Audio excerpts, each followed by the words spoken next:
Jika sebelumnya mengalami gatal-gatal, kini Ashanti mengeluh alami kerontokan rambut akibat autoimun.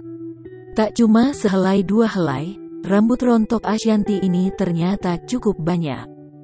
Disebutkan istri Anang Hermansyah, rambut rontok ini karena pengaruh obat autoimun yang sudah dikonsumsinya. Akan tetapi, Ashanti pun tak sembarangan membuang rambut rontoknya. Ia malah menyimpannya di dalam tas. Tak cuma Ashanti yang kaget, karyawan pun ikut syok. Melihat Ashanti memegang gumpalan rambut rontok, Azril tampak penasaran. Ia pun menghampiri sang bunda. Ashanti. Meski begitu, Ashanti mengaku berkat perawatan rambut yang rajin, kerontokan rambutnya tak semakin parah. Pasalnya, jika Ashanti tak ikut merawat rambutnya, bisa jadi ia akan menjadi botak. Maka dari itu, Ashanti ingin segera melanjutkan perawatan penyakit autoimunnya di Turki.